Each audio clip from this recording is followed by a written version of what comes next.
Hey guys, and welcome back to my YouTube channel. Now, my goal is at the end of this video is for you guys to learn more about how to become an English as a second language teacher. Now, if this is your first time on my channel, my name is Lacaba. I am the virtual ate.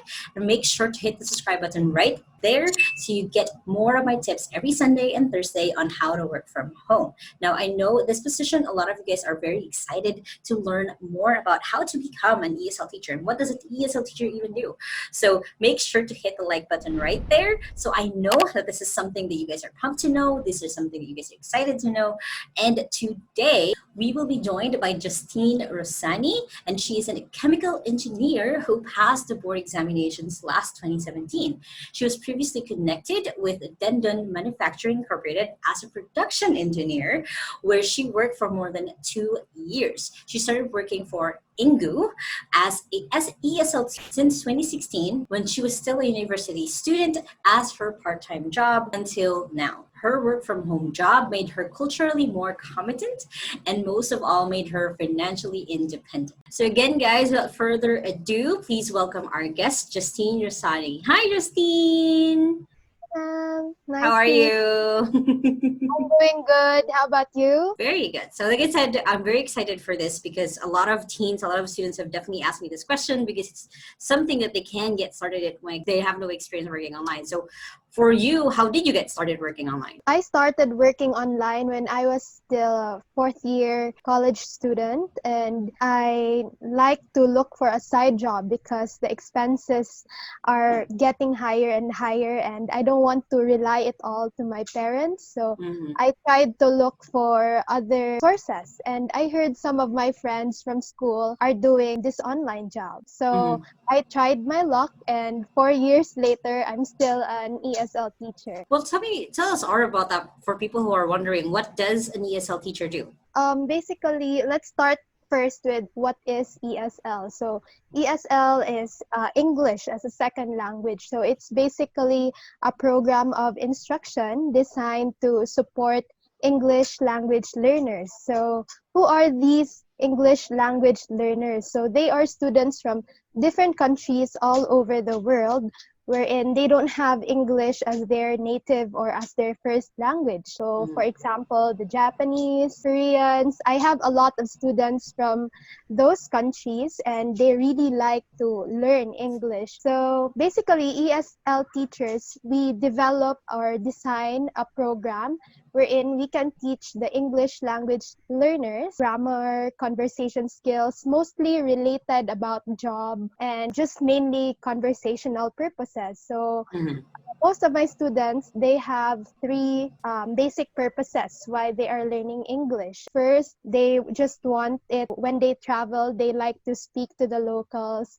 They want to talk to different people when they travel, and English is the most common language. And then another is the basic reason most students are learning English, and they need it in their job, or either they're looking for another job and it's basic. It's a major qualification. So they like to study English during their free time so that they can be good at work. And most of their jobs are in international companies. So they are meeting suppliers, business clients, business partners all over the world. And they don't want to be a hindrance to their company's business. So they are learning English, most especially weekend and in the evening. They don't have a job. Very cool, very cool. So very interesting that you've kind of narrowed down like what they primarily need teaching for, basically. So when it comes to that, are you the one who creates the curriculum? Is it based on where they're at on their English, or is it mostly conversational? I know there's different types of ESL teachers, so I wanted to ask like what you specifically do.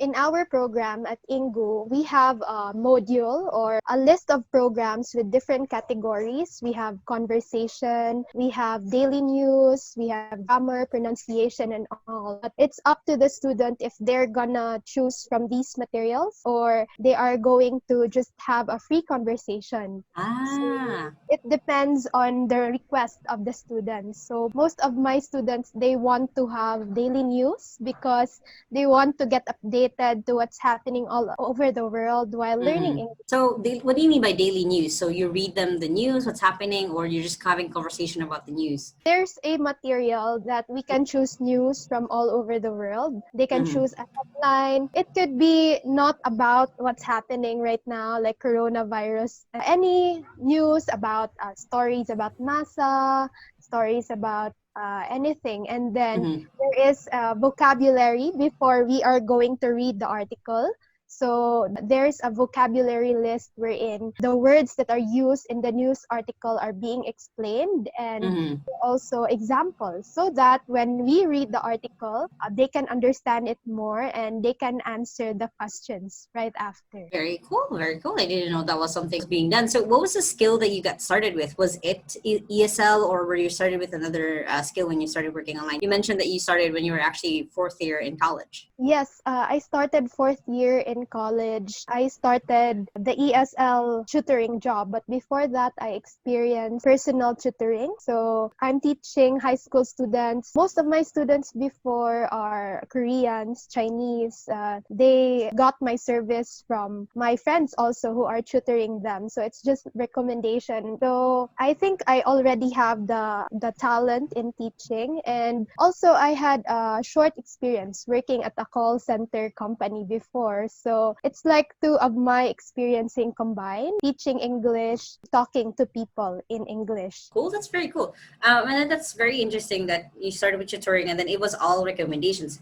I think that's something that a lot of people realize when it comes to working online is a lot of it, if you're lucky, if you do a good job and you have friends or connections, it could just be a recommendation. So that's awesome that you got started with that. So what has so far, for you at least, in the last couple of years, what has been the most surprising thing about working online? The most surprising thing, I'm surprised of how much it can pay me. Basically, I'm also a chemical engineer and I've tried working as an engineer, and the job, most likely they are paying more than my day job because my day job is engineering. So I can have more opportunities to work because the schedule is very flexible. So the more you can conduct classes, the more income that you can have. So there's no limit when it comes to your work. So Mm-hmm. I think it's very surprising because people thought that ESL teachers doesn't really earn a lot, but it's up to you how you manage your time, really. Mm-hmm. That makes a lot of sense. So right now you're just full-time ESL. You're not anymore doing chemical engineering. I just quit my job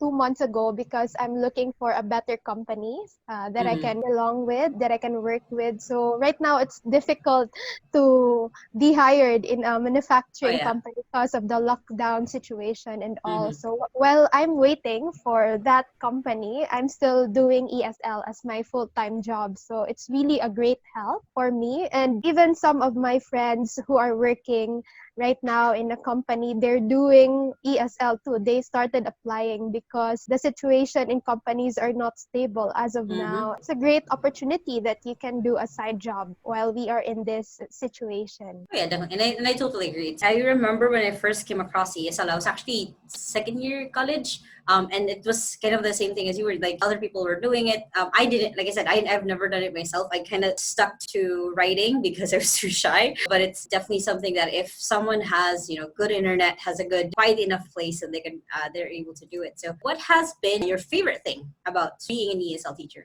Being an ESL teacher, it had introduced me to a bigger world. So before, I'm just a small girl, an ordinary person, but due to ESL, I have met different people from different places all over the world. Most of my students are just from Asia, like Japan, Korea, Taiwan, and Thailand. But every midnight, I have students from European countries too. So Oh. it's really great to be meeting different people, knowing their culture, their lifestyle, which is a lot different than ours. So Mm-hmm. nice to know them. It's not just me teaching my students, but I also learn a lot from my students. And in the future, I really like to travel around the world, and I can use that knowledge that they teach me in the future too. So I really enjoy. It's like I'm traveling by just talking to my students. I can see how enjoyable and awesome that is. So I want to ask for that actually, because you mentioned that you do have students in European countries. How does that work? Do you have to know the language too, or is it they have to converse with you in English? As I've said earlier, we have a specific material that we can follow. Mm-hmm. So Most of my European students, they already have a basic knowledge in English. So Mm, they can already speak, they can already understand me. It's just that they need practice in their pronunciation because we know their accent are too thick in yeah. speaking English. So they like to speak to someone in English once 30 minutes in their day so that they cannot forget their knowledge about English. Yeah, so yeah, it's just that I read a certain article or a certain sentence and they follow after me. And then after that, we discuss our opinion about the news. We Mm. discuss our suggestions or recommendations and also what's happening in our countries. Very cool, very cool. So, so far, what has been a shortcut that you found that makes things easier, that kind of makes the relationship build a little bit better, even, or just to make kind of your mini one-on-one class just a little bit better? For me, I think the best shortcut that I gained from my 4 years of teaching here is that you make your students your friends. Do not treat Mm. them as your students because once you talk to them like they are your friends, you can build a connection right away and you can establish rapport. You can speak to them like you are speaking to a friend. Most of my students are regular students, so they booked my class more than twice, more than thrice. So when we are doing the lesson, we're also laughing at the same time because we already know about each other. So it's just that you have to adjust to them, most especially if there is a new student. You have to know what they like, what style in teaching do they understand the lesson right away. So I think that's the easiest or that's the shortcut that I was able to learn at this time. That's awesome. A lot of people who having a hard time connecting with their students, having a hard time connecting with being able to be satisfied with what they get, and definitely I can see the value of having a relationship with them, of not just treating them as one of your students, they're actually a friend.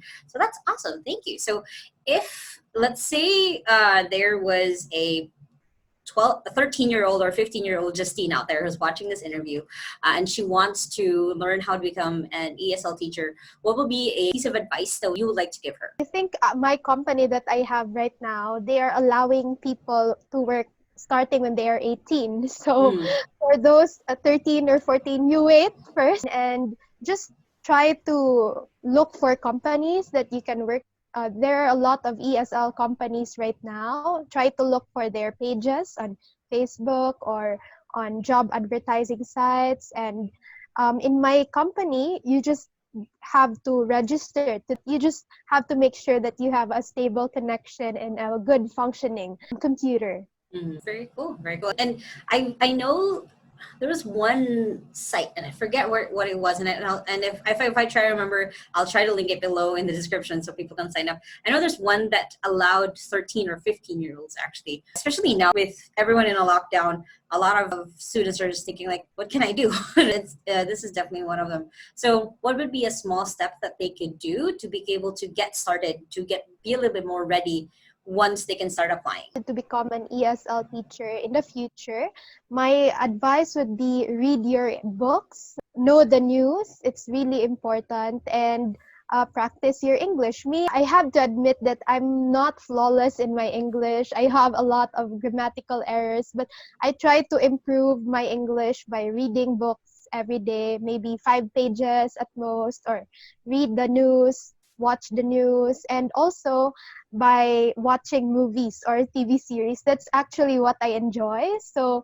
every time I binge watch a series, a TV drama, I was able to adapt their way of speaking. Sometimes, I think I speak like this character already because I'm always watching the TV drama. So I think it would be a good practice for you. I can see that of basically just exposing yourself to the English language. And I remember my younger sister at 3 years old, she already had a British accent because she kept watching a lot of British TV. And I remember that because you were mentioning like, yeah, that's how she learned how to speak English. So that is a really good piece of advice. So right now, Justine, what is your big, hairy, audacious goal? What is something that you are reaching towards? What's something you would like to build up? Yeah, what is your big, hairy, audacious goal? Right now, since I just graduated, I wanted to have good, successful career in my field, which is engineering, and Also, I want to save so that I can have my own house and my own car before I'm turning 30. So I'm already 25, so the deadline is so close. So I need to Mhm. work hard so that I can reach that goal. Awesome. Okay. So, how can others support you, or what kind of support do you need to get to that goal, or how can people learn more about what you do? To my friends, they can support me by cheering me up every time I feel lazy to work, I feel unmotivated. So my friends are the one to really uplift me and say that I can do it. You're so strong. You just push yourself continually. And for people like me, most especially the young people out there who want to achieve their goal, there's nothing wrong with trying different things, and always be responsible, be hardworking, because nothing will come to a lazy person. You just fight all the way. I know it's very hard these days, but you just have to find the light in this dark tunnel that we are in.